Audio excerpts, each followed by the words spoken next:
say I ain't no good, and I'm crazy as a loon. Cause I shave my head in the morning, pick guitar in the afternoon. Just like old Chief and Charlie, I like to lay around in the shade. Well, I ain't got no money, but you better believe I got it made. Cause I ain't asking nobody for nothing if I can't get it on my own.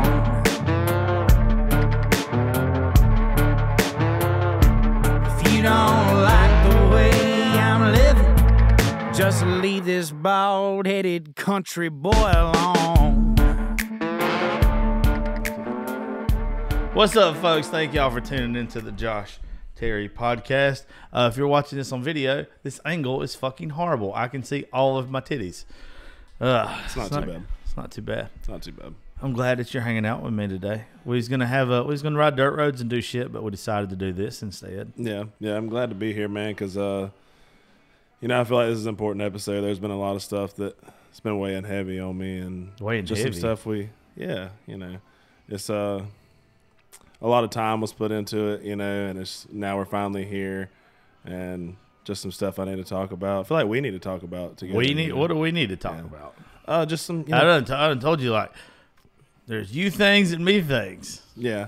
I mean, we've had a lot of tough times. There's been some downs. There's been some ups. Yeah, been through some shit. Absolutely. And that comes with any relationship. Yeah, any. I mean, you're gonna have those good and bad times. You're going to have those ups and downs. It's just kind of how you deal with it. Absolutely, yeah. But I feel like, we just come on here and hash it out, get a lot of stuff off our chest. What are you trying to get off your chest? I mean, I'm super grateful for you. Oh, thank you. And everything you've done, man, and especially like our family that we have in Nashville with everybody. Great family. Great group, the Breakfast Club, great group. But I never called it that. That's stupid. Oh, okay. Well, I thought it was kind of funny. Anyways, but we just hash everything out this happened, all the stuff we've been through and all that kind of stuff. But there's one really big reason that I feel like we should really talk. And what the fuck is that? I mean, because we were just having beers, just laughing and cutting up a couple minutes ago, and now you got this serious ass face on. Yeah, I mean, it is serious. It's a serious matter. I feel like it is. Anyways. It looks like to me it is. I really take it to heart. It's obvious. It's like it's weighing on your heart right now. Is. It's heavy, dude, to be honest. It's a heavy heart. It's been hard to deal with, but I'm grateful for it, Yeah. Grateful for it. I'm still trying to figure out what the hell you're grateful for. Because it just sounds like there's something spinning up there. Like there's something you can tell. Like this isn't regular David. Should I just cut to the chase?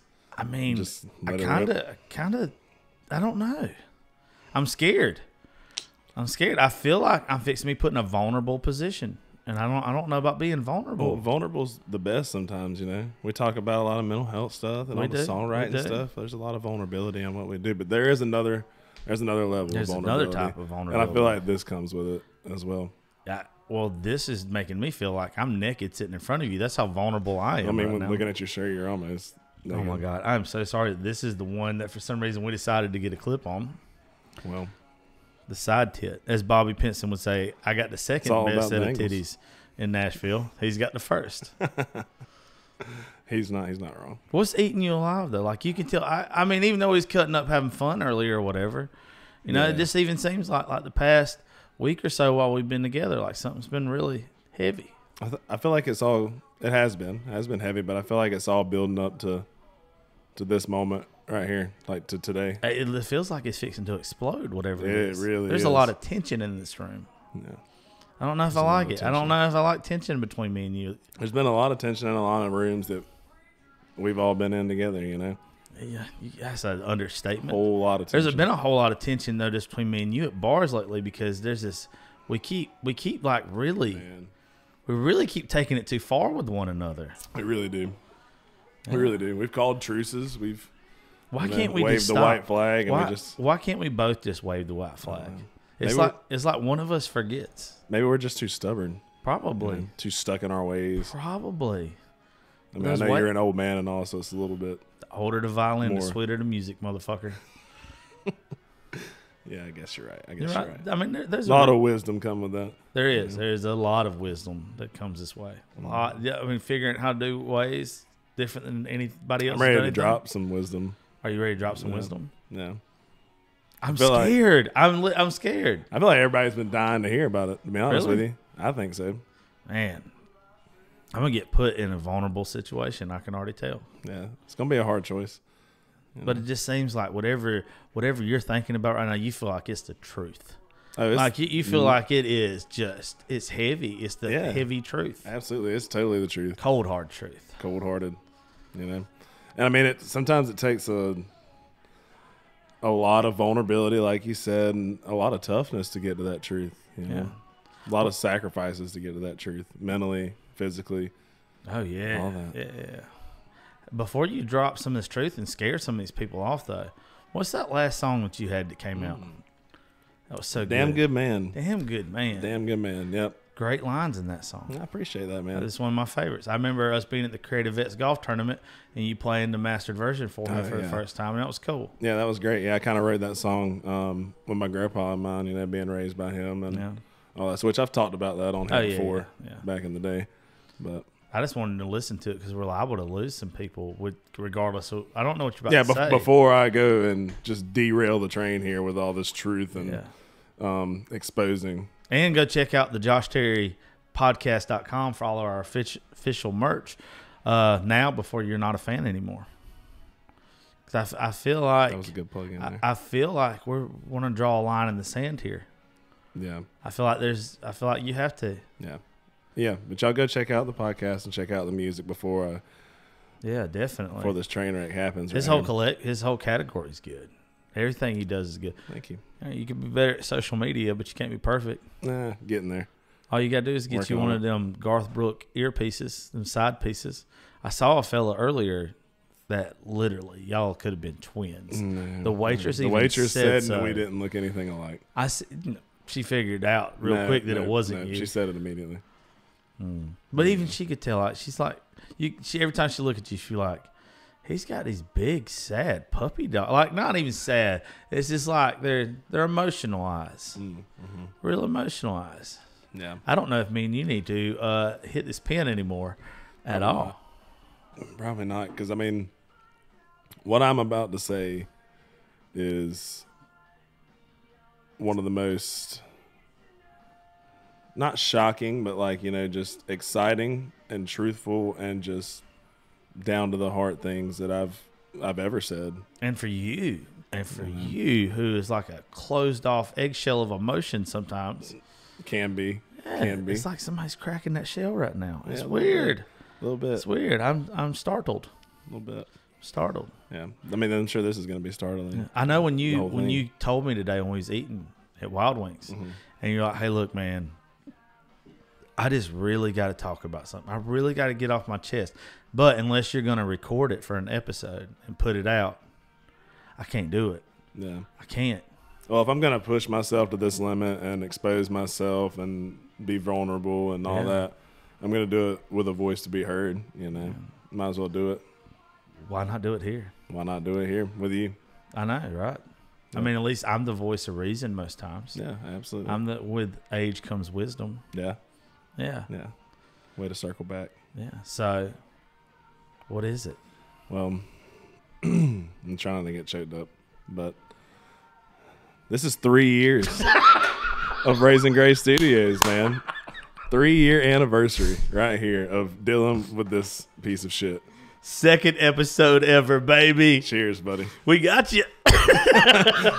Thanks for coming. Yeah. That took 8 minutes of your life and it was like, oh, they're going to do something. That's clickbait, bitches. No, but it does mean a lot, though. It does mean a lot to me.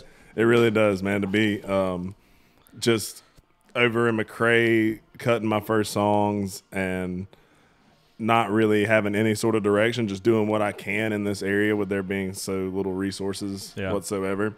And then happened to meeting you that day, and that was like the day after I think y'all had got the studio, and y'all hadn't even kicked things off when I met you that day. Yeah, it was literally where I think I started putting shit in there September 22nd. I think is what my Snapchat told on me about today. Right. I think it was then, and then the first episode we recorded was October the 1st. Well, it was released October the 1st. And then you were the second. So it wouldn't have been shit. I hadn't been up and running but a couple days. Yeah, that sounds about right. I still remember Chuck Hutchinson coming in there and showing me that fucking video of you in the cowboy hat and riding around in that badass Bronco you got. Yeah. And I was like, I don't know. And then he's like, no, he's really good. And then you came right to the studio and you played me Time. Yeah, that's a whole different side. Yeah, like you played fucking Time, and I was like, I can fuck with this kid. Mm-hmm. And I don't know if you remember this. It was probably the second or third time you ever hung out with me. You played Flower Shop. It was on Ernest's podcast, right? Yeah. It was him and Jelly Roll or something. No, it was him. It was just him by himself, I think, whenever he first. It was him and somebody that was hanging out, because I remember. It was either him and Jelly Roll or him and John Daly. I can't remember. I don't remember. But anyway, you was like, you got to fucking hear this dude. Yep. And I heard it. I was like, that's a fucking heater. Yep. We had a lot of time those first couple months. Yeah, we did. We really did. And now I have to put up with you all the fucking time. All the time, man. It's okay. I wouldn't trade you for fucking nobody. Same, buddy. I know that I hit you in the dick a lot, and that's very childish and immature. I don't. A lot. Yeah, you do. I do. Yeah. You know what's funny the other night? When we did it to each other, just the one time we did it to each other, you didn't get me the second time. I didn't think I did. And I didn't realize how obvious it was that you didn't get me. Until Kaylee and them were like, you didn't really get you, did you? I was like, oh, yeah, that's so bad. She was like, no, you didn't. It did not get me at all. Yeah, that was great. Yeah, I really wish we could grow up and not play that game. You know, it wouldn't be as fun. Yeah, we can find other games. I don't know why hitting other people in the dick. Only other game that we really play is we just verbally assault each other for hours. It was funny when we were at the beach and like they were like, everybody like each other. I could tell at first everybody was kind of like, whoa. They thought we was in a fight in the kitchen. Yeah. When you picked me up, by the way, you're way stronger than I thought you were because I'm not light. You said don't ever manhandle me. I said don't you ever manhandle me the fucking kid like that. I do have pride, motherfucker. But no, like I'm appreciative of you and everybody, especially when we first started. There's people I don't like no more. I don't fuck with no more. That still came back then. There's some that gave me a cease and desist letter that came at the beginning of it. And even though I don't like those people anymore, I appreciate them coming then. Yeah. But you're one of the ones that stayed around. Yeah, man. And there's a lot. There's a lot from those first shows that are not like that. The girls that I had hired at the time, I don't even know if they was hired there when you came. Yeah. Yeah. I think they probably would have been for. I don't know if they'd hung out with us. I don't think so. I don't know. Some of them were kind of ratchet, so I can see them wanting to. But no, I'm grateful for you guys. Like it's only getting better. Mm-hmm. I mean, I didn't think 3 years ago. I mean, like because we're moving to Macon here in the next couple of weeks. I did not think 3 years ago we'd have made it 3 years. I thought I'd have sold out and went to work for somebody else. I mean, yeah, I definitely didn't see us being here, you know. No, not at all. Not in the rooms that we're in now, too. No. You know what I love about you, too? And this ain't throwing shade on anybody else. I love people that earn shit. Like, some people think they earn shit with the social media presence, and some people played the fucking Smoky Bars for 5 hours and made $150. Yeah. Some people grind. Yeah. I'm always, and I don't think either party's wrong. Like, one of them is more of a preference to me because I've had to grind to get to where I'm at. Yeah. I've had to do shit I didn't want to do. I didn't have, and people that work in social media, I mean, because technically I do. It's not that you get stuff handed to you, but there's a lot of people that's having stuff being like, here you go. And they didn't have to do X, Y, and Z to get there. Yeah. I like the fact, and I wish that success for everybody, by the way. If you can do it, that's cool. I just don't think you learn any lessons. Yeah, I don't. You have to learn the extra hard way. Yeah, I don't think that you have staying power. If you have shit handed to you, I think you have to do shit a hard way to keep it. Because in my mind, it's how you earn something. And in both aspects, I mean, there's exceptions to all that. Like, I mean, Bailey Zimmerman. Yeah, I used to not be Ashley a fan of his, but now I've livened up on Bailey. Well, they just got kind of tossed in with no experience, but those people have that special kind of talent. Where they got a talent you can't hide. And regardless of the talent, they're good people. Oh yeah, Ashley Cook. I'm telling you, when we did that show with her a couple weeks ago, one of the sweetest people I've ever met. She couldn't have been fucking nicer. And then when she opened her mouth to sing, she got your fucking attention. I like, that's one of the few times in my life I've been to a show that wasn't a writer's round. Now, a writer's round, you get surprised like that all the fucking time, all the time. But at a show like that, it's hard to where somebody just like, okay. I imagine I'll have the same moment in a couple of weeks with Dylan Carmichael at the next Josh Terry Honky Tonk Nights. I've seen him a couple times, though. I know how good he is. I had never seen him. Oh, he's so fucking good. But actually, as soon as she opened her mouth, oh, yeah, you're like, I know why we sold out tonight. I get it. Yeah. I get it. Even though, like, her songs aren't my favorites, I fucking get it. Yeah. But she's still going and she's still playing these little dive bars and everything. I think she'll have to say it more. But the point I was getting to was I just love the fact that you're still grinding. You're not trying to be in a room that you're not ready to be in yet. There's a lot of people that do that. And I'm not pointing fucking fingers at any single person that is a songwriter or singer or whatever. Because I know, like, there's been some dudes that have got pissy with some of the shit I've said. I even had last week at Red Door somebody say something to me. I'll tell you when we get off here. But it's not really that to me. I like the fact that there are some things that earn it. Yeah. Fucking earn it. If it takes you 10 years, earn it. Don't try to get into a room before you should be in that room. To me, that right there is the quickest way to get kicked out of a room. Like if we went into Seagull and like we were going in there just as friends to Bobby and them or whatever, it's one thing if they're like, hey, you want to write a song? More than likely, that's not what they're inviting you there for. They're inviting you there to have a good time, right? It's another thing if you go into there and you're like, hey, you want to write a song?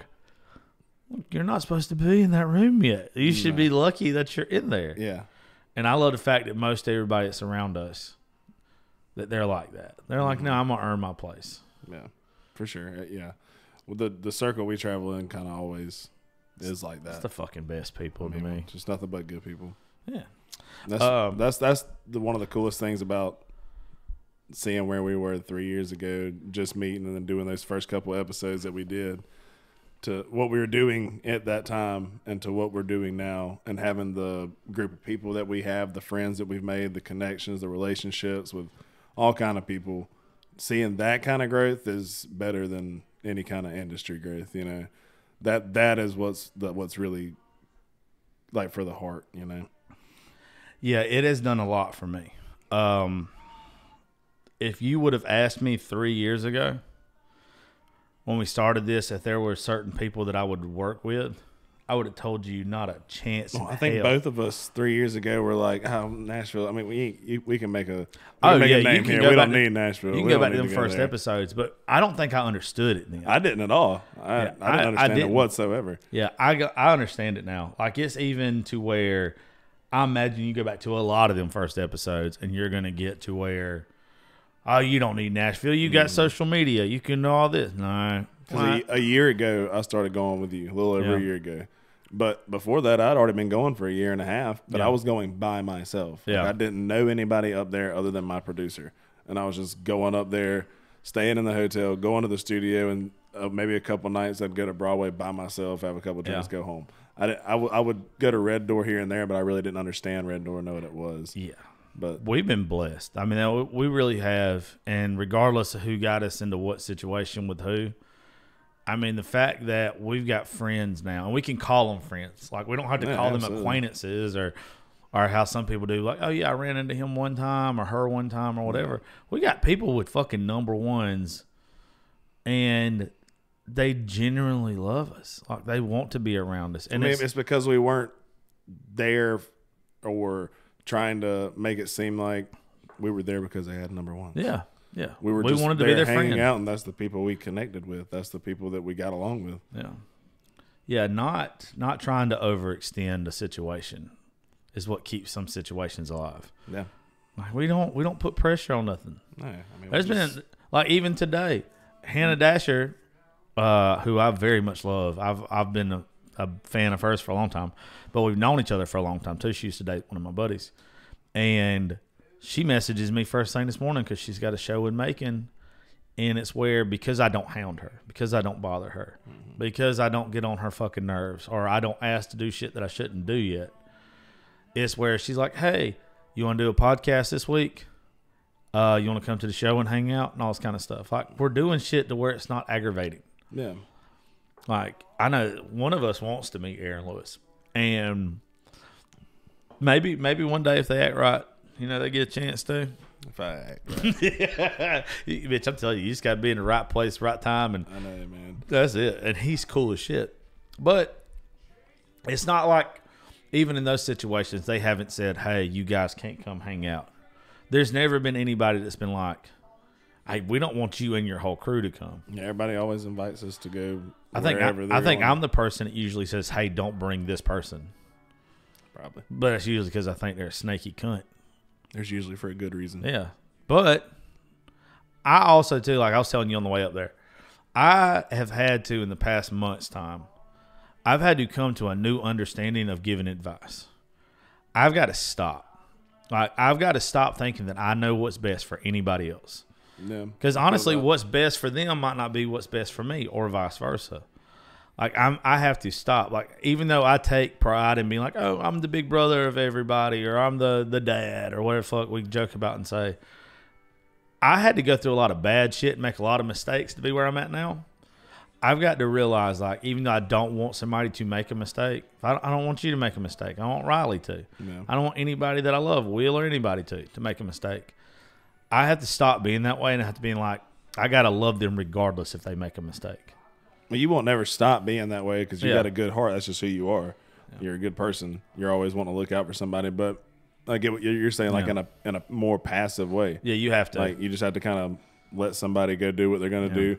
Give them, if they ask, give them a word of advice, or just say whatever about the situation. Then you have to step back, and that's hard whenever you care about people. Oh, like it is. That. It's super hard. But also, too, you don't know if I'm giving, and this is what I've really beat into my head lately, I don't know if I'm giving the wrong advice. Yeah, Like, I'm just sure because something wouldn't be good for me doesn't mean it wouldn't be good for somebody else. Yeah. And I've had to really back the fuck down from that. But like you said, it's hard. I mean, like, all of y'all literally like my kids, especially you. Like you said, 3 years. Yeah. 3 years. Like, I don't see you as just a fucking friend anymore. Like, you my brother. Mm-hmm. I'd do anything in the world for you. Same. And it's just like, damn. But it's my fault. Like, but also too, I've got to stop expecting people to act like me that aren't me. Like, just because I'm a loyal fucking person to a fault, and I'm too loyal, then to the fact that where I overstep. Like, but it's honestly like how I would rather take the bullet than you. Mm-hmm. Like, I know I can deal with bullshit. Somebody comes at me, I know how to go right back at you to where I'll make you look like a dumbass. Right. Like, if you want to be ugly to me, but I don't ever want it to be that way. Like, there's nobody that I've got into it with on social media that I wanted to. Same. But I usually stop it. Like, I'm going to do my customer service shit to where I'm going to say what I've got to say. I'm going to say it one time, then I'm not going to address it again. I've addressed the situation. I don't have to keep going back and forth with you. Mm-hmm. And that's why I'm just glad that, like, that's the hard part of being this way. But also, I love y'all enough to where I want to be that way. Like, it's hard to find people that you want to be that way for. Y'all be making me want to be like running through a brick wall and shit and tackle a motherfucker that's going to mess with y'all. We feel the same. I know I do. Well, good. For sure. Well, you know what I want to do? What do you want to do? It's my 3 years. Mm-hmm. I want to go get really, really high. I want to drink some more beer. Preferably like to find a fat ass to rub on later. Preferably. So, how about this? How about we re-release the second episode ever of the Josh Terry podcast between me and you, and then people, after you listen to it, me and Dave will answer, which I don't really answer any questions, but if y'all had any, or you had any comments or whatever, you can go to my Instagram at JLTerry87 or Dave's. Also post probably a little clip from this on TikTok and Instagram and shit. Absolutely. So, yeah, and of course, we're going to always do more episodes together. Yeah, but I would like everybody to hear where we started to where we are now. Yeah, I think that'd be a cool thing to share because we've both grown so much, dude. And plus, I'm already a little high, so I don't want to keep doing this now. Well, we got to give them time to listen to the old one if we're going to do that. Yeah, that's cool. Well, let's do that. All right, folks. Well, look, I love y'all. Thank you so much. 3 years has been crazy, but I've been blessed. I've been very blessed this past 3 years, and the biggest blessings in my life has been you and the rest of the folks I come to call family. It's not the money. It's not the trips. It's the people I know that are loyal to me and that are my real brothers and sisters. Always, man. Love you, Bubba. Love you, brother. We will see y'all. Well, actually, you're going to see us again in just a second, but it's from 3 years ago. Happy time machine, motherfuckers. At Kroger, we know the minute a tomato is picked, the fresh timer starts. The sooner we get our produce to you, the fresher it is. That's why we've shortened the time from harvest to home for our tasty tomatoes, strawberries, and salads. So no matter how you shop, you have more time with your fresh produce. Kroger, fresh for everyone. We've locked in low prices to help you save big store-wide. Look for the locked in low prices tags and enjoy extra savings throughout the store. Kroger, fresh for everyone. Alarm. Take MitoQ. Run, shower, breakfast, kids to school, work time, home time, dinner time, fun time, bedtime. Whew. When you're leading a full life, MitoQ can make all the difference. MitoQ is a science-based cell health supplement that helps your trillions of cells generate renewable daily energy. Because energy is renewable, time is not. Discover more at mitoq.com. That's MITOQ.com. These statements have not been evaluated by the Food and Drug Administration. This product is not intended to diagnose, treat, cure, or prevent any disease. Thank y'all for tuning in to Politics, Religion, and Whiskey, the Josh Terry podcast, brought to you by Raising Grace Studios. Today with me, I got a bad man that y'all might not have heard of yet, but you're going to hear real soon. Mr. David McMahon. How you doing today? I'm good, man. Glad to be here, dude. You brought somebody with you today, Hunter? Yeah. Yes, sir. Yes, sir. You have to tell me your last name, bro. McClendon. Cool. So, David, for folks who don't know, and I'm just getting to meet David, he has been to the studio twice now with us in about a week's time. Up-and-coming musician. You're 21 or 22? 21. 21. Dude is solid as hell. Appreciate it. I'm telling you, when you came in here last week, Thursday, I was drunk, and the girls that worked for me, we had to do a podcast with them that day. And I had to go back and look at the videos the next day. And I was like, shit, I didn't realize how good you were at the time. Oh.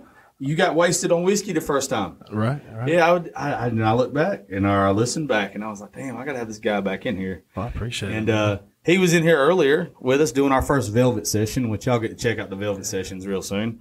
They're pretty legit. I like them. I like 70s shit, though, it's dude. Cool, man. It's got a cool vibe. I hope it does. Well, David, tell us a little bit about you, man, for everybody who don't know you yet. I'm 21. I'm from Camilla, Georgia. A little small town down about an hour from the Florida line. Started singing probably 12, 13 years old in church, man. Then got my car, started venturing out and playing little small bar and grill, little restaurant places around 30, 40 mile radius, and then got out of high school, didn't go to college, went for a little while. No, I did too. I think I went for about a week. Went for a little while. I figured out I like drinking and women, and they didn't have classes in that shit. It's dangerous. It's dangerous. Yes, it is. It's a wild world out there, man. Where'd you go to? ABAC. That's why the fuck you didn't finish. Yeah, exactly. Shit. Fuck, I don't think anybody's graduated from ABAC yet. Probably not. Ever. It's a jungle. That and Valdosta State. Yeah, man. It's that's a good time. That's where I tried to go. Sure. Yeah, I pretended there for a little while. Yeah, I was getting in as many chances as I could to go to Blue Water and Valdosta. Oh, shit. It used to be Charlie O's or O Charlie's, whatever the hell it was. Right. And then there was Mulligans and tight ends and oh yeah, dude. I remember going to see Riley Green and Mitchell Tenpenny and John Langston and all those boys way before they blew up over there. Valdosta used to be the place to go. Oh man, yeah. The gym too in Tifton. ABAC. The gym was a good place. Florida Georgia line. Played there when they're coming up. One of my buddies, Trey Landon, he's played there a couple of times. He's opened up for Corey Smith, and we always go and get hammered with him. The one time I went to the Corey Smith over there, I was there for maybe 10, 15 minutes. So shoulder to shoulder. Oh, no, I remember. Degrees in there. I'm one of those lucky assholes that's friends with the band. Right. So I always get on the side of the stage. Yeah. Otherwise, there ain't no way in hell. I think I got a drink spilled on me within the first 5 minutes. So I was like, I'm over that. Yeah, I don't blame you. I mean, he puts on a hell of a show there. Oh yeah, he puts on a hell of a show. Yeah, he's kind of a jackass. I've heard. Yeah, he's mean. I mean, hey, The first time I met him, I'm a Florida fan. The first time I ever met him, it was in an alleyway in Macon. Right. And me and my buddy had went to go piss. And he was playing at the place across from it that we was going to. And we both have Florida hats on. And we run into him as he's coming out of the restaurant in the alley. And I'm like, hey, dude, can we get a picture? And he's like, yeah, come on over here. And he was like, but y'all got to take his Florida hats off. And I was like, oh, that's funny. Take a picture. And he's like, no, take this fucking hat off or you're not getting a picture. And I was like, yes, sir. Yes, Mr. Smith. Right away, sir. Yeah. I can do it again. King of Athens, man. Yeah, I'll give it to you. Well, at least there's somebody there winning at something. I guess so. So. Oh, you're a Gator fan too? Absolutely, man. Oh, shit. No, well, knew something was wrong with you when I saw your haircut. Absolutely, man. You know it. I'm just fucking with you. Yeah, I have a very fucked up sense of humor. If I pick on you, means I think you're cool. I couldn't pull off the whatever. What do you call this? The eyebrow. A tackle box, actually. Oh, did you? That's cool. Remind me not to run into those tackle boxes. So, where are you playing at and everything like right now? Right now, I'm just still doing acoustic stuff locally. Trying to get some stuff booked for the end of the year, full band. Got some cool guys out of Nashville playing with me now. So. Cool. You got one of my boys fixing to play with you. Yeah, man. I've heard it. I've heard a lot about it. I still ain't met him yet. We literally was texting about you beforehand. Right. Yeah, right. like that was so fucking. I saw him last weekend in Crazy Bull in Macon. Yeah. And he was out there with Trey Teen. And we always do. We always drink too much, have too much fun. And then he's texting me the next day about coming down here to the studio and hang out. And he was like, I'm going to start playing with this guy. Had no idea it was you. And then you and your buddy, the producer, Chuck Hutchison at Matt Studios. Yeah. It was like, hey, we want to come meet y'all. And I was like, hell yeah. And then it was cool. Man. For it to be crazy. Yeah, small damn welcome world. to Georgia. No shit, dude. The music scene here ain't that big, and the ones that are good all know each other. That's right. We try. Everybody supports each other. That's what's good around here. Yeah. Well, most of them. You can't speak for all the time. Yeah, there's some of them. I don't like assholes. Right. I'm usually the first person to call somebody out about it too, because if anybody's gonna be an asshole, it's gotta be me. Right. But I think I'm funny about it. It also depends on who you ask for everybody. I guess. Yeah, exactly. But there's a couple around here that's got their head stuck up their asses. I'm sure. We won't mention no names because I need you to share this. Yeah. They think we're friends. I'll put on the show for them. That's fucking about it. That's why we're entertainers. We've got some of those guys, and y'all probably know them, that you send the deposit to for the show, and then something always comes up last minute. But as quick as it took you to send that deposit, they sure don't send it back that quick. There's some of them that we still waiting on, and they got Nashville contracts now. You're going to be waiting for a while. They can kiss my fat ass, too. Once again, not saying your name. But anyway, so with the stuff that you got planned, did COVID fuck you up this year? Oh, it's kind of been a little bit of a blessing, man. To be honest, it was I got laid off from my job. I was building fence part time, and I was starting to take it serious to write songs about that time. I'd already came up here and met with Chuck, and started tracking a little bit, and met with Mill Cannon out of Atlanta, and then we started working on that, and then that allowed me time to really put my head down and work for a little while, because I had sold some farm equipment, sold all my farm business stuff that I had, and put some money into just doing this music full time and chasing that dream, So probably throughout the whole COVID, I was just sitting down writing songs, pumped out that single "It Ain't Tonight," which is available everywhere. By the way, so good. I appreciate it. The three that you played me a while ago, and the ones I just heard you do, dicking around with us here at the studio. You got something there. I appreciate that, man. You do. We try. And I'm usually not like the one who kisses ass. Right. But we're gonna kiss yours a little bit because you got something there, and I need you to. When your ass get to Nashville, you take some of us with you. Yeah. Well, I don't know if I want to go to Nashville, man. I wouldn't go to fucking Nashville. So really everybody that I know up there hates it because they got to play the game. Oh man, see, I'm not about playing the game. I'm just gonna be real, play what I want to play the way I want to play it. See, I'm that guy that I don't know how much money it's going to take me to sell out, but I want to be put in the position to find out. That's a good question. So I don't know. They throw a big ass number at me. I might be the next Luke Bryan. You never know. Dude, I'm telling you, I've been broke my whole damn life. Hey, for real. I've been broke. For real. I don't know how much money it takes for me to be uppity, but shit, I'm down to find out. Yeah, That's true. If you wouldn't go to Nashville, would you try to just do the local Georgia scene, or would you try to go out on your own and book shows in other states? What would you do? Man, I feel like at the stage I'm at right now, like I said, during all this COVID stuff, me being able to build a lot and go through a couple band practices with some guys and test guys out and really figure out things and meet guys like you in the industry throughout this time, everybody's kind of not having a lot to do, so everybody's kind of intermingling and planning stuff to come out of COVID with. So we've been getting together a big thing, getting an EPK rolling and getting the website rolling, merch, all that good stuff. Got the band rolling, got some good solid guys coming into play. So that coming out of this COVID stuff, hopefully at the end of the year, maybe beginning of next year, we can hit the ground rolling and conquer the state, conquer Alabama, Florida first, Tennessee. Don't go to Alabama. Don't stay at Alabama. You got to play everywhere, man. Yeah, shit. I hate Alabama. Yeah. I hate everything about the state of Alabama. If anybody's haven't listening been to any this further than podcast Dothan. and you live in Alabama, Can't say there's a anything. good chance I hate you. The only thing good about Alabama is in Dothan. There used to be this bar there, and it's called Buck Wild. Yep. And there was a singer. His name was Jeff Golden. The fact that I just said his name on a podcast, he just got hard. I'm not even playing. This guy bought his own bar because he wanted to be a country singer. He goes and he does a costume change in front of 30 people at most. Every 5 or 6 songs comes out mascara. Like, I'm talking about blouses and shit. Dude can't sing for shit. But when you look him up on YouTube and everything, this dude does impersonations. Right. He don't just do white impersonations. Like, he goes full blackface. I shit you not. He's got, but it's funny. Like, maybe not cool in 2020, but shit, it's something that all of us would laugh about if nobody knew we get in trouble for it. Like, we're full-blown Ray Charles, can't see, hitting the piano keys. But it's like, dude, he's so talented. But at the same time, it's like, this dude is super fucking racist. Yeah. And I don't know if I should like him or not. Right. We got stuck with the Toad Lick Music Festival used to be over there. And one of our buddies who's a big booker for a lot of like Crazy Bull places like that. He's out of Florida, and he used to give us free tickets to go. And I had to quit having it because they had a fucking tornado come through every year. Like, all 3 years I've been, a tornado came through then and messed up the whole thing. So everybody would always go to this Buck Wild place to see Jeff Golden.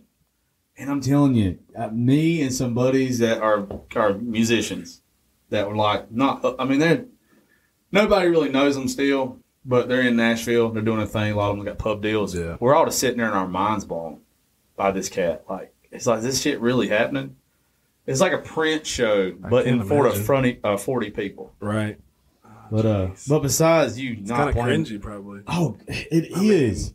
It's so bad that it's good. That'd be rough. Man. It's so bad that it's good. Some things, yeah. Like, it's like a fucking train wreck. Like, I'm not supposed to look at this can't shit, look away. but I can't look away. I can't look away. I got Yeah. you. I got you. By the way, none of us are saying blackface is okay. No, We're in 2020. I don't agree with blackface at all.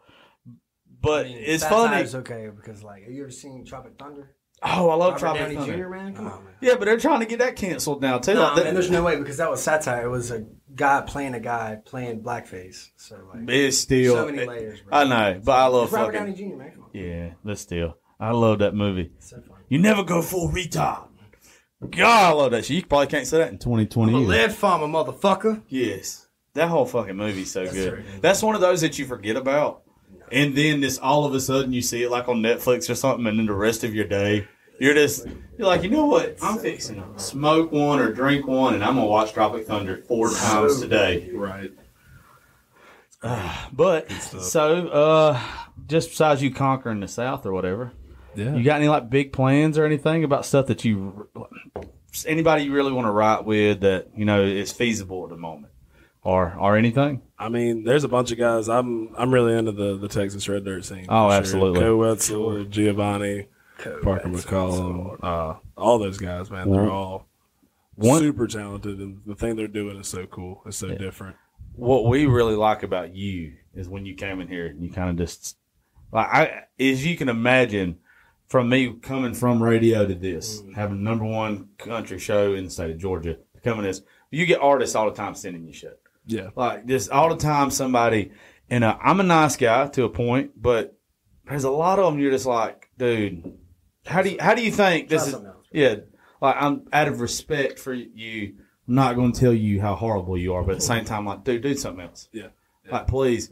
But when you came in here, and I was like, okay, I got this. And then what we're trying to do right now with Raising Grace Entertainment and studios and all that stuff, we're trying to do Red Dirt meets Red Clay For sure. concert series next year, to where we're going to book 5 or 6 dates, and we're going to have opening acts like you Right. that actually rock from Georgia, and opening up for folks like that. Now, we probably ain't booking Co, because Co, his shit's done turned to gold. Oh, yeah. And I ain't mad at him. Rightfully I so. promise you. I ain't Rightfully so. Yeah, by all due respect, I ain't mad at that. Is a bad son of a bitch. Yes, sir. But like Randall King and Colby Cooper, Cody and- West. Colby's yeah, fantastic. Josh Ward, all those guys. Like they're so badass, and there's just something different I happening really like in Texas. Pecos and Rooftops, too. Oh my gosh, this damn song! Yeah. Oh man, yeah. that's the song of the week for the podcast or whatever. This damn song, Yes, sir. man, Shout out and to yours Pecos too. early, Yeah, yeah. and yours too. By the way, man, I can't wait for y'all to hear more of him. But yeah, when we do that, like you're definitely one of the artists that we see opening up. Because there's another guy that actually played a show for us Saturday night named Britt Hilton. We got to get you and Britt together. Britt's going to come do a podcast and do a session and everything with us. He is raw. He is nasty. He's a 250-pound white man that's got this old black woman's soul in his voice, Right, that right. rasp. Can't beat it. Aretha Franklin, to the day I die, I think has got the Respect, sexiest man. voice. Her and Etta James. Etta James at last. Oh, I used to go to sleep to that song. Man, shit. I used to go to sleep to that song. Aretha's got this song. It's a Elton John cover. It's called Holy Moses. If you've ever been drinking around me, and I'm talking about tore the hell up, 3 o'clock in the morning, you're going to hear Aretha turned all the way up to Holy Moses. It's one of the baddest fucking songs I've ever heard in my life. And like that's what we're looking for. We're looking for up and coming young guys like you, 21 years old. Yeah, man. And because I think that's why country music's going. Yeah, dude. I mean, I'm so heavily influenced by those guys, especially Co. Yeah. I got to meet him and his guys down in Tallahassee cool. with Colt Ford, man, and they were super humble, super nice guys, man. They gave me a lot of pointers, man, and I respect them and everything they do for sure. And they pretty much influenced me to really chase it. Right after I met those guys and played them a couple of my songs, and we just hung out and had a good time. You know, That had to be this like Man, awe. that's the once in a lifetime thing, dude. To meet somebody that you look up to and all like that, it's a crazy experience. For And sure. I usually say don't do that. Yeah. Meeting people that you admire that much, yeah. because it's. I've met Colt Ford before. I met You want to know a bunch of something guys like insanely crazy about Colt Ford? What's that? He used to be a golf pro. Yeah, he's super good. He's Super good. I would. When I was on the bus with Co and them, when he walked off the bus, he was like, "Get up in the morning, Co. We got to go golfing in the morning." I'm a huge fan of Joe Rogan and his podcast. yes, I love everything. sure. I got him, the Godfather. I call him right here on the back wall. And yeah, God, he's the shit. But he had Ron White on his podcast a couple weeks ago, and Ron White was talking about how good of a golfer that Colt Ford I was. believe it. And I was like, this motherfucker, he does not look like he ever played golf a day in his life. But then I'm like, oh, I gotta play golf and I It's suck. like a John Daly. You know? Oh man, John Daly. Man, I want to love get so tore up and play If I can 9 play holes. with him, I say really, only 9 holes because there's no way I could we drink can with just him to and the go driving 18. range. I'm fine with just If I'm gonna make an Maybe a ass little out of pumpkin myself, greens I'd rather versus be the clubhouse or stationary. something. Yeah. Oh, what speaking of playing golf and stuff, when you're not writing music and trying to melt faces, what you doing?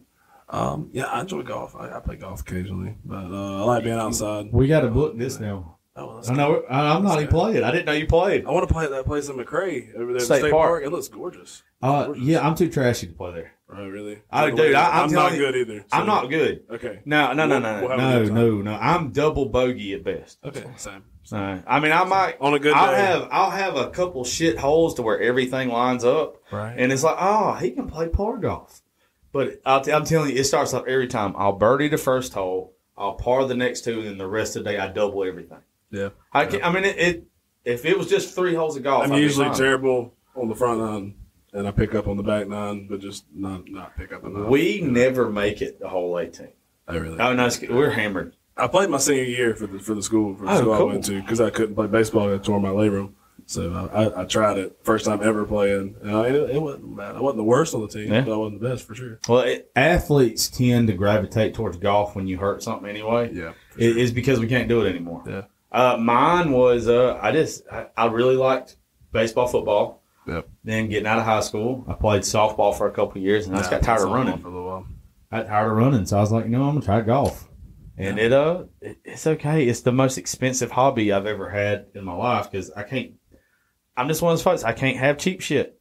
Like I think if I go buy something, it's gonna make me better, and it doesn't. No, I'm playing with like some yard sale clubs. Shit, I wish I wasn't uppity about that stuff. I don't know what it is. If it's a sporting good, I'm like, oh no, I'm getting this expensive. And then I feel like a jackass. Expensive hobby / job, so I can't dump it in golf. No. Oh, what do you play with anyway? What do you mean? Guitar. I didn't see Epiphone. Yeah, Epiphone. I don't remember the model, but I got a Morgan Monroe that's really my favorite guitar. That's the guitar that's in my music room I write with and all. It's one of my first real guitars that I first gigged with. It's a sweet guitar. Cool. Awesome guitar, all mahogany. But I do love that Epiphone in there. It's sweet. So you got to play a couple for Code. Yeah. Anybody else you got to get close to? That's fine. It's got a good name to him. I mean, any of those guys out there for sure. I love Giovanni. I love all those guys. I mean, have you met anyone? Oh no! I mean, open for anyone. No, I mean I'll be opening for Shane Owens in November. He's got a song I really like called 21, or is it 19? I can't remember. Yeah. I think that's the guy. Traditional country guy. Yeah. He's got this Army song. It's about a kid. Yeah, it's Shane Owens. Right. It's 19. Kid goes off in the Army, gets killed. He would have went to Tennessee to play football. Oh, it's a badass song. That sounds familiar. It's a badass. It's the only one I know by him. Right. But yeah, he's got a huge following. I heard he's a great singer, great guy. Yeah. I hadn't brushed up on his music, but we'll have to play one for you whenever we get out of here. For sure. But when you got with the folks that are going to be your fans, one reason why I like doing these podcasts with up and coming artists is because we want to make you stand out. We want them to get to know you for like you. So if you had a million of your fans in the future, because you're gonna have that many, you're super talented, and if you stay raw and nasty like those out there, are you single? No, I'm married. Oh, you're married at 21? Yeah, I'm married. Just had a baby girl. Congratulations. She's 4 months. There's no way in hell I could have been a musician and married at 21. It's tough. That's also why the good Lord didn't give me any musical talent either. I would definitely have AIDS. There's no way I wouldn't. Right. I like women. Well, I got my party days out of the way pretty young, so. Still in mine. Yeah, I was going to say, I'm 30. I'm 33. My tank ain't on it yet. I'm on the road and I'm playing. Yeah, I'm rowdy. But I mean, at the same time, I like to go home on the weekends. That's cool. At the house, Much respect for that. Sure. If I'm not at the house, I'm usually hunting somewhere. I mean, that's just about it. I love hunting everything. I love the outdoors. I love everything about it. Well, for everybody who doesn't know you, and but they will, tell them some stuff. It's a little insight to a day in your life, or what got you to where you're at now. Just who you are. Sure. Well, coming out of high school, like I said, I was gonna go play baseball somewhere. Ended up going to ABAC, but right after I graduated that July, my grandpa died of ALS, and he was pretty much like my dad growing up. My dad wasn't around, and he was my mom and him and my grandma and all of them. Shout out to them for supporting me because I wouldn't do without them. Shout out to Jessica for real. Yeah. Great people. They've supported me every step of the way. And Grandpa always supported me, but we had a corn business when I was 8 years old. He had a full-time job, but he started this on the side for me to have, to work through high school. And coming out of high school, it was always going to be passed down to me. After he died, I ran it, and I ran it the year before we passed because he was going downhill. ALS is one of the worst things. Oh, yeah. I hate your family went through that, brother. That's a terrible disease. But I took over that business and ran it for while I was going to college at ABAC, and I couldn't do it, man. I ran it for the next year, and get into this year, I decided it was a good time to sell it because, I was at a spot where it was either sell it or spend a lot of money to do something with it because I just wasn't making enough. So sold it, put it all into this music, and here we are trying to do something with it, man. As a person who's a family, cotton farmers, peanut farmers, and everything, you probably made the hardest decision of your life. Man, it's tough. It really was, man. It is. But what's sad, though, there's just not any money in it anymore. No, it's tough, especially when you're not born into it. Yeah. Around my area, land's not for sale, land's not for rent around. There's family farms everywhere. Yeah. So we were lucky to have what we did, and just got to where I couldn't find it. Couldn't find enough to make any money off of it. Man, farming's a tough industry. It's definitely one of the hardest industries I've ever worked in for sure. Now you just got to write a farming song. Yeah, I mean. You got to you as much as you like Texas country. I got one that it was actually one of the first ones that I wrote that I put out on social media and called Georgia Clay, and that's pretty much about that. Just those roots that I was raised up in. It's more country song, even though I like to rock out. I love my I like that mix. So I absolutely love that mix. Yeah, I think I want to throw it on the EP because that throws a lot of diversity on the EP. Well, you'll get with somebody like Coe or just any of them really. They'll put some twang in one every once in a while. Listen to his first couple albums, man. That's Texas country, man. Yeah, that's Texas country, and it just evolved into what I feel like all that's kind of shifted to a little bit of a rock revival / traditional country. Yeah, I think everybody's just tired of pop country. Yeah. I think that everybody's just fucking over it. But it's the only thing on the radio, so what else can you listen to? Yeah. Well, coming from radio, you got to play what you're told to play, or you get fired. Yeah. I would literally get in trouble all the time. Because all I wanted to play was Sturgill Simpson, Tyler Childers, Frank Foster. Sturgill's story is also a big one that inspired Like Zach me, Bryan? for sure. Do what? Like Zach Bryan? Oh, yeah. We're trying to book Zach Ryan, but you can't right now because he's in service. Come on, man. Navy guy. You can't. You can't. I mean, that's Just so good, dude. Yeah, he's incredible. He's Incredible, bro. He's listening that song. When I got fired a couple weeks ago, I listened to Headed South. On repeat and over and listened to him on over. the way here, man. Yeah, man. Codeine pills. Oh, dude, oh my gosh. He doesn't have a bad song. No. When he comes out of service, he's going to be so fucking big. It's going to be I think he's going to jump Tyler. I think him and Tyler are neck and neck right there. I don't know, man. Tyler Childers is a different breed. Man, I shared a picture the other day. It was 4 years ago to that day. That when he's sitting on the park bench. Got his guitar case in front of him. Yeah, I saw that. Playing it, man. And you know what? I shared that too. He's still that same guy that's sitting on that bench today. He's still that same guy. All right, so before COVID hit, him and Sturgill were in Atlanta. It's the last concert I got to go to this year. We were in front row at it. I got to meet his wife. No way. Got to meet his wife because this was how cool this cat was. When he came off stage, there was a tunnel right here to the left or to the right of us. And he went over there and sat and watched about 30 minutes of Sturgill show. Oh. Just sitting there chilling, like drinking. Just a fan. And that's what he looked like. He looked like one of us sitting there, mind blown this guy just loves the music. At what Sturgill was doing. Hey, man, Sturgill's a monster, too, man. That Sailor's Guide to Earth. I left that show. I left that show, and I was in shock. And the way I felt seeing him was like what I would imagine my dad seeing Elvis for the first time. Oh, man. I've never seen anybody play the instruments that he played the way he did. Right. The sound, sing. So much soul. All red velvet suits, too. Oh, gosh. And then Tyler Childers' wife was literally, she was in a hoodie. She was in sweatpants, Carhartt hoodie or whatever. She was 5 feet away from us. And we talked to her for a few minutes because one of my buddies that was with us was like, that's his wife. And I was like, that cannot be his wife. She's looking half homeless. Like, her husband's up here done made $100,000 tonight. Ain't no way. Right. And I finally said something to her and gave her my business card. And was like, hey, I know how busy he is. Right. Ain't no way he's going to want to come do, a country show in Georgia. But, hey, I took my shot. I damn sure didn't hear nothing. But, no, he was just so cool and down to earth from what I saw. And then Sturgill got up there. Rocks up. Well, a lot of people from that show, they were going because of Tyler. Like, there was a lot of folks that were leaving when he was done. Like, we made some friends right there in the pit. And as soon as Tyler got done, they took off. Right. And we were like, what the fuck are these people doing? Like it literally half the pit cleared. No. And because I liked Sturgill before that. But by the end of his set, I hate to say it for all you Tyler Childers fans out there, because I like Tyler Childers don't compare. I'm telling you, like live, I've never seen anything like it. I've gone to some big ass concerts. Sturgill Simpson is above and beyond anything I've ever You seen. like that new album with the anime stuff? I love that. I do. I love especially that. like Mercury in Retrograde. I like and Best Clockmaker on Mars. That's good. That one's trippy. I like trippy shit though. But then what's the other one? The one where he's, and if you read the lyrics Ronin. back, it's so good. It's a good song. No, I think that's what it's called. A good look.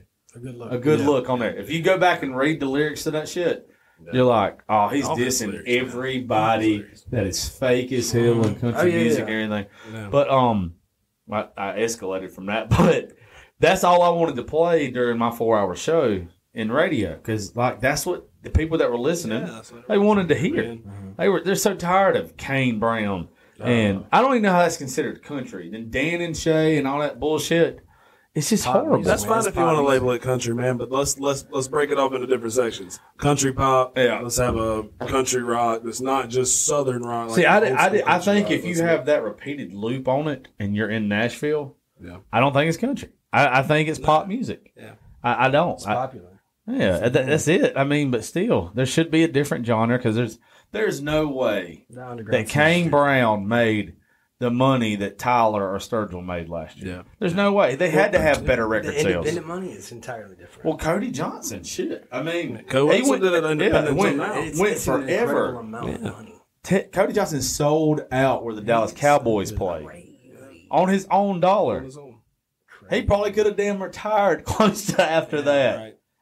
I mean, I respect that though, and I like Cody Jinks. He's got like this quote on stage telling Nashville to fuck off. Hippies and cowboys. Yeah, That's all I straight love it, man. I love it. I wish we had more of that in country music. That's what needs to be in country music. I mean, the fucking reason why most of us like country music is because of outlaws. Yeah, man. Well, that's what country all music it is. is, It's just man. guys doing what they want to do. All those guys, they're not all the same. They're all doing whatever music comes from their heart and whatever they want, And that's the same thing I'm trying to do. Whatever music comes to me the way it is, I'm not trying to fit it into a box. You know what I'm saying? Don't fit It's just whatever comes out. Oh, dude, And that's the best music. I respect the hell. All of those guys are like that. I tell you, have y'all ever seen the show? It's called Tales from the Tour Bus. You know who Mike Judd is? Yes. All right, Mike Judd, who did King of the Hill, Beavis and Butthead. Okay, he did this show on Cinemax. It's a series. It's called Tales from the Tour Bus. Mm-hmm. He tells the life story, or the professional story, of once they come into music, of Johnny Paycheck, of George Jones, of all these people, and it's animated. But it's the people that were in the bands that are still alive, the producers that were still alive, their exes that are still alive. He animates them, and they tell the story. Right. Go watch it later. Get a little trippy. Watch it. I'm telling you, what you were just talking about with kind of like you putting yourself into the music and all that, and people being real. The artists that they go into, they were real. The shit that they sung about was shit they were living. And that's why I'm a fan Those of guys country were the music. originals. The original outlaws, man. Man, Merle Haggard, Waylon Jennings is. he's one of the ones in the He's thing. one for me, man. George Jones was already one of my faves anyway. But after watching that doc, George Jones is the shit. Right. He used to get so fucked up. They tell a story in the thing that he bought this new truck. He had $25,000 worth of cash, and he was riding down the road. He was drinking. And this old man was walking along the highway. George pulls over, picks him up. He asked him where he's going. He said, about 5 miles. And George gave him some whiskey. They started drinking, hit it off. George went about 5 miles. He said, where are we going? He said, about 5 miles. And this continues for 6 hours. Finally, they get into Florida from Tennessee. And he asked him, he's like, where are we going? He said, Fort Myers, Florida. Like, so the whole time George thinks he's saying 5 miles, but he's saying Fort Myers. Oh, jeez. But George comes back. His producer or his manager gets a hold of him. And he's like, man, where the hell have you been at? He said, I took old boy down the road. He said, well, give me some of that money that we gave you before you left, because there's a show we got to pay for or whatever. Right. And we got to pay somebody back because your ass didn't show up to the show or whatever it was. And anyway, he had left with $25,000 in cash. Came back with about $200, and he said, man, he needed a couple dollars, so I gave it to him. He didn't know how much money he had, So he's handed him the whole stack and kept just enough for gas and beer on the way home. Oh, Jesus. They tell you like all this shit, and by the end of it, you're like, "There's a fucking man." Could you imagine being that guy? Rolling up on you, giving you 25 grand. The dude probably didn't know. I mean, you got to think like back then, we didn't really have social media, or there was no social media or anything. I mean, George Jones was big in his areas. Yeah. You know what I'm saying? I mean, I would shit myself. Hank's tour was insane. The what? I've heard Hank Williams Jr.'s tour was insane. Oh yeah, I've heard it was crazy. I think it was the Jim Beam or the Jack Daniels tour that he used to have. I heard it was. I don't know. I need to learn about that one. I don't know anything crazy. about it. I think Mil Cannis told me some stories. Right. I ain't gonna. I definitely. He's one I can never see in person again. Really? Yeah, he was so fucked up at the show that we saw him at. Oh man.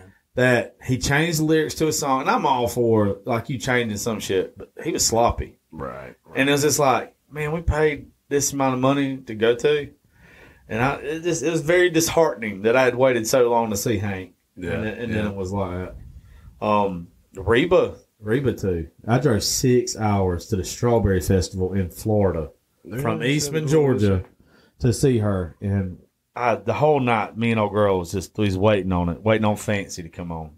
She's got a couple more that I love. And by the time she got to Fancy, her voice, man, I can't sing for shit, and I probably sounded better than her. Oh, she's still beautiful now. She was still beautiful, but you can tell that I respected it though, because she didn't voice track it or anything like that. She still she gave us what we wanted. Yeah. I mean, it wasn't fancy, but it was close. Yeah. It was close. I like what Cody Johnson just re-released Dear Rodeo with her, featuring her. No shit, I have not heard that yet. It's good. It's really good. Oh damn, that's definitely going on my list of stuff that's to the do combo as soon as I get done. Nobody knew that they really needed. You know? Oh It came man, up out of nowhere. He didn't announce it until they released it. well, Cody Johnson is just he's just a freak, but like in the best way. So good, man. So one thing that on my show I always did on radio was every Friday, right before I got off, I always ended every show on a Friday with "His Name Is Jesus" by Cody Johnson, right? Or his version of it. I don't know. I don't think it's his, obviously, but I ended it with that every time, and people loved it. Yeah. They absolutely loved it, and it was for him to go gospel to "Doubt Me Now" to "Dear Rodeo," "Monday Morning Earl." Yeah. Even his first one, he's got on his first EP, he's got one talking about his grandpa. It's a song about I don't remember that one. Oh, dude, it's talking about his grandpa, and it's pretty much saying if my granddad would be president, we'd be a whole lot better off. Like, right? Oh, dude, he's just gas. I mean, he's just so good, and you'll hear him sing about one subject, and then the next song is that what's that Nothing On song? Nothing On You. Yeah. And then you're like, I'm about to get naked. Like, he just fucking sung this to me. Right. I'm a grown ass man, it's but a good song. You're like, fuck. That's a damn good I'm finna get naked. It's gonna be nasty. It happens sometimes. Fuck it. But anyway, man, I sure appreciate you coming by and checking us out here. We plan on doing a lot of stuff with you. Look forward to it. You got anything you want to tell anybody before we hop up off here? Yeah. So new songs we got coming out. Working on a new one called Time that we played in the Velvet Sessions. That I wrote with good shit, man. This guy right here, man. Give him a lot of credit for this one. He wrote a good majority of this one, man. I was only a smart part of this song, man. We're gonna have to drink some whiskey together and write. It's a kick-ass song, man. I mean, dude, it's a great song. But I mean, like, I couldn't do nothing with it, man. I don't have a voice like that. I can't either. See, I like poetry. I'm good at poetry. You know, I'm a rapper. I can't. I can't. I would like to. I've had so many people, because of the stuff that I've done in the past, been like, hey, why don't you get out there and try to do this? I can't. I don't know what I am. I met this guy one time. I won't say the band, but we were having a conversation. He's a successful country rapper, and like he's really good at what he does. And I asked him at one point in time, because we had been drinking heavily, and he asked me what I really thought of one of his songs. Yeah. And I was like, look, dude, you're good at what you do. It's just not for me. Right. Like, I respect it. I respect your hustle with it or whatever. I don't get it. But it's not for me to get. You've got a fan base. By more respect to you. Now, Now I'll still support you. I'll still support you and shit. Don't hate on nobody getting. Yeah, I'm not hating on you. It's not for me. And the dude looked me in the eyes and he's like, "Look, if I could sing, I could sing, but this is how I get my message out." Right. And I was like, "I respect you even fucking more now for that." Yeah, for sure, man. For sure, and that's the biggest thing when we're writing songs, man. It's all personal experience and personal opinion, man. That's what it's The supposed to be. shit that I've gone through, the shit that he's gone through, man. And he's a great songwriter, man. Yeah, He really is. people experience things in such a different way. You know what I mean? And so anytime you get to like mesh that with other people, you know, man, and he's on an upward trend, bro. You know what I mean? And I'm just so honored to be a part of that because you heard that. No. I'm Come telling you. on, bro. Come on, bro. I'm not even bullshitting with you. It's just good. You got me when the song, the one about, I don't care if he texts. Just leave. Yeah. I'm sitting in my chair and like when you walk in, I'm like, is this guy like everybody else? Like, 'cause I mean, I don't mean no disrespect, but I've got people that Once again, not calling people out, but that's the way it is right there, man. Yeah, I mean, it's like you just don't know until you don't know. have talent. Yeah, because one of the things that in people in your industry, your buddies never tell you suck. Right. So your buddies gas your ass up, and you put a lot of money into it, and then you get put in front of a stage or a crowd or whatever of 30, 40 people, and when you start singing, they walk off to the bar, they go sit down, and it's like, oh, I've got to learn this shit firsthand now. Exactly. Like, I suck, and nobody fucking told me. Or not necessarily I suck, but you know, this isn't for me. It's just sitting for me. But you'll always have that one good friend, like this guy right here, that's brutally honest, man. Yeah. But, I'll be brutally honest. But when you came in the other day, the first song, I'm like, okay, I don't know this guy. Right. But I listened to it, I was like, this isn't bad. But by the middle part of the second song, I was like, this guy's fucking got something now. I mean, that's you got my attention. And if you ask, like, if you look at my inbox right now, there's some folks that's probably gonna hear this podcast like, this guy's talking about me. Like, that's why he won't message me back. Jeez. Yeah, well, but it's also, I mean, I just can't promote shit I don't believe in. That's true, man. I think you are the turn of country. I think people like you are the turn of country. Going back to Co and those guys, there's nobody doing that over here yet. I mean, there's a few guys. I know Elijah Borders. Shout out to him. He's playing good music, man. That's the other one Riley told me about. Dylan Wheeler, too. Dylan Wheeler. I don't know who that is. That's another Texas guy. But all those guys, man, there's nobody doing that on this side of the coast. All those guys are Texas up on the red dirt. I mean, I think everybody's just tired of twang. You know what I mean? Well, they're tired of shit twang. Well, like you're talking, like the red clay, man. I mean, red clay means red dirt. Yeah, I mean that's where we want to take what we want to get behind. If you look at the base of all of that stuff, man, there's so much heavy stuff. Like the heavy guitar and the heavy is like, and that's what and also too, if you look at the lyrics. Storytelling is country music. Yes. When every song you hear is so repetitive. Luke Bryan used to be the shit to me.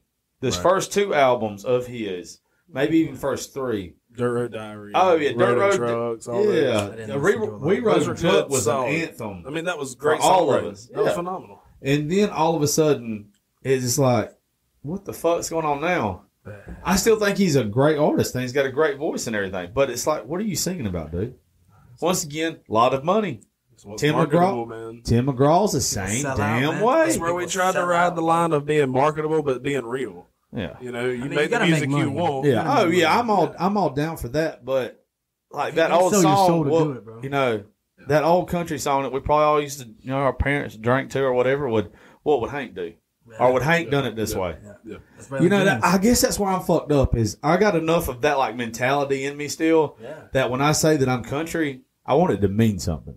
Yeah. Like a lot of integrity. Yeah, like I still want it to mean that I stand up for my military, my country, my police officers. I've been in trouble with the law. And I still stand up for my fucking police officers. They ain't never done shit to me. It's a tough job, man. This shit is. And but like my thing is if we've got even country artists now, and the stuff that they talk about is like, you're not country.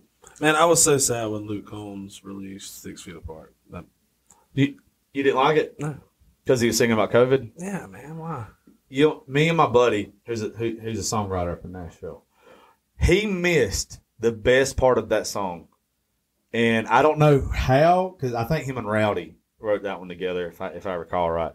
But when you get buried, how low How far below ground are you? 6. So why he didn't throw that 6 feet apart into it? Yeah. Somebody ought to have had ass kicked. That would have been the best way to end that song. Especially the way he was trying to go with it. Yeah, I mean it was just too. It was kind of cringy to me, man. I mean, yeah, I get what he was trying to do. I totally understand. Yeah, it's too mainstream. Yeah, I guess to me the rest of the stuff on is cringy him and Riley Green. Him and Riley Green. So I'm a big Riley fan. I love Riley. I love Luke too. Yeah. Luke Combs can fucking sing the phone book as far as I'm concerned. Yeah. And he's what makes me and you look more attractive to women. Exactly. That fat ginger bastard. Thank God for him. But Riley Green comes out with a song right then too. And it's called Better Than Me. Yes. Oh my God! That one's been out. I've heard that one. Yeah, at the same time that Luke released 6 Feet, Riley released that one. Yeah, and I very quickly was like, Riley wrote this himself. This is grown. This is the COVID song. Right. Luke Combs, you're like, why did you even? Plain that Luke wasn't writing that one. Yeah, like it's it one was commercialized. I love Luke Combs when he was on Vine, man. When he was coming up, nobody taxation and stuff. By the way, share if you want to. Absolutely. All those old ones, man. Shout out to that one. Yeah, taxation and stuff for sure. Yeah, no. I hope that they don't get too commercialized. I know that it's going to happen. That was a step in the wrong direction, in my opinion, man. Oh, I want to hear. He's got coming out this month. He's got like 4 songs that would be on the deluxe album of the last one. Right. So I'm waiting to see because the one he's already came out with that the whatever, it's not a single because the whole album's been released. But off the additional 4, it's called Without You. Right. And it doesn't compare to the rest of the album. Yeah. I haven't heard anybody talk about it, anything. So I think at some point in time, though, those songs, what I love about folks like you in the position you're in right now, yeah, you're going to blow up. But until you blow up, your life's uncomfortable. Yeah. Like you're probably not making the money you want to make and all this shit. So in my mind, that's what drives those good songs. Yeah, man. Those uncomfortable situations make bad. When you got your mind set on songs. Doing this and making it in this business, and you just—that's all you can think about 24/7. So every second you have to be creative. Every second you got to be thinking. You can take. But then you turn into Luke Combs to where you got a hot ass wife that if you would have never been able to sing, it's like all of a sudden your life's perfect. Right. You don't have that hunger no more. Yeah. Like that's where I think that I like seeing a starving artist for a little while. Yeah. I don't want to see you starve forever. Yeah. But I want to get them good ass songs out of you while you're starving. Yeah, man. And then you can, that's part of doing it on your own. It keeps that drive, man. Yeah. You having to make it on your own. You ain't got a record label backing you. You're grinding it out. It's all about hard, man. And that's I think we're gonna do a single release first, and then we'll release the EP. So once these Velvet sessions come out, maybe we'll get some feedback and see which one people like, man. You're gonna get to see it tomorrow. That tonight's already out. So you're gonna get to see it tomorrow because with the Velvet sessions. First off, y'all listening, you can look it up tomorrow. It's going to be David McMahon with the Velvet sessions, brought to you by Raising Grace Studios. But it's 70s, just grainy ass red velvet. Pretty cool. It's got a vintage feel. Porn lights. I love my red lights. Beautiful. Yeah, it's just supposed to be different. Like, because that's what we want. I want to bring to people is, in my opinion, everybody's tired of the same old shit. Yep. They're tired of the same I old. want something new, man. I want something fresh. Yeah, that's everything in this industry. That's everything. Yeah, I mean, it's just they're tired of it. Yeah, man. Turn on set. As soon as they realized that Sturgill Simpson during COVID sold $500,000 worth of Dick Daddy T-shirts and merchandise. Jesus. And I don't know if y'all saw Dick Daddy Survival, whatever it was. It's fucking great. Okay. But as soon as they realize how much money, because that's all, you don't make money off songs anymore anyway. I mean, unless you sell it. Right. But like, when you go to a concert, that's where you get your money at now. When your merchandise sells, that's where you get money at. Yeah. Because I'm just as guilty as the next person about having Apple Music. Right. I mean, I pay one thing a month, and there's no way you get paid for it. Mm-hmm. I mean, you don't. So your money's all off of revenue streams from concert and merchandise. That's why it's not the music business anymore. It's the entertainment business. Exactly. So when they realize artists like him are outperforming Luke Bryan, Zach, artists, Zach Brown fucking ruined himself as far as I'm concerned. That's crazy, right? I don't know what happened to that guy. I don't. Self-imploded or something. Dude, hot garbage. I'm talking about hot garbage. And I used to think that this dude was just like the baddest. That Colder Weather album. Hypes on him, man. Oh, yeah. So good. I even like chicken fried. I'm not a huge country fan. Yeah. Like, even like Chicken Fried was Chicken good. Fried Yeah, was good so song. good. Everybody's party did that song at a bar. Toes I like in the good water. writing, you know what I mean? Yeah. It's like good music. Yeah. Highway 20 Ride was such a deep song. Yeah. Oh, Have you ever heard that's Colder a song, Weather? song. Yeah. Colder Stuck Weather. Oh, in the shit. cold or Oh whatever. my god, I'm drinking a beer to that one. yeah. But cheers, fellas. For sure. If y'all like those, you got to try these. Those, Right. I had to get off Sell that those. at my restaurant. Oh, I love these. I had never tried that. We're not losing. We sell I'll have to get you one before draft. you go Shout here. out Douglas Noble. Shout out Mama Rita's in Camilla, Georgia. No, you can give them a better shout out now. They can't hear you. Shout out to Mama Rita's and shout out to Douglas Nobles. That's right. Raul at Margarita, man. Always lets me play. Mexican In the kitchen hometown. in Camilla. Best food. I love Mexican Dude, food. so good, man. That's why my ass is fat, man. Dude, that's how I got fat. I used to be 160 pounds. I don't want to hear shit. I'm fucking over here at 2:30 sweating just to talk. I got And you're like, all I'm the- fat. Little skinny 5'8", bastard. man. I'm 5'8". You guys get to be like, Whatever. Yeah. It's got its upsides and downsides. Yeah. I've been trying to lose some weight myself, man. Oh, I heard drugs are good for you. I heard that. I heard that. Pretty you sure that guys was in hear Health that? magazine. It was I'm Men's pretty sure Health. Men's Health. Yeah. Yeah, the more cocaine you do, the skinnier you'll get. Right. Yeah, and meth. They I ain't heard meth- that was the best. They're not messing around with that diet. that 55-hour energy. Oh shit, you ain't lying.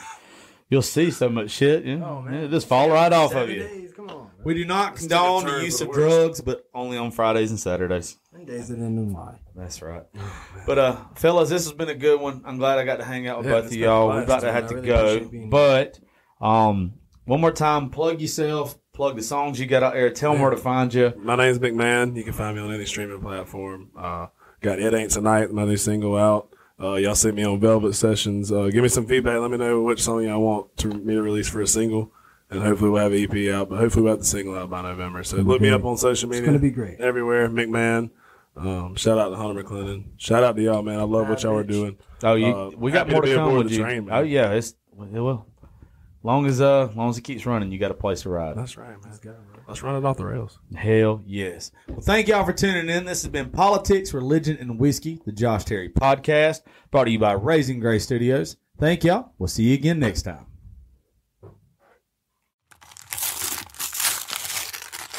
Oh, wow, one of these. They say it's the thought that counts, but they aren't shopping at QVC because here it's much more than just a thought. It's a pleasant deep dive into the inspiration, stories, and possibilities behind every product, shared by real-life hosts, with expert demos on everything, from food to fashion to decor and more. Gifts won't be a guessing game. They'll be in, oh my gosh, this is so perfect for me. Shop QVC.com and use code QVC20podcast for $20 off $40 for new customers. This is shopping brought to life. Going to a big football game? Walking around all day? Then you'll want comfortable shoes. Hi, this is Wes McClooney, owner of the New Balance Atlanta stores. Score a touchdown with a new pair of ultra-comfortable running or walking shoes. Come to the New Balance Atlanta stores. I'm telling you, we'll make sure you have the perfect fit and we'll treat you like the starting QB. Visit the New Balance Atlanta stores in North Point, Sandy Springs, Toco Hills, and across from the Mall of Georgia. New Balance Atlanta. Experience the difference a custom fit makes today.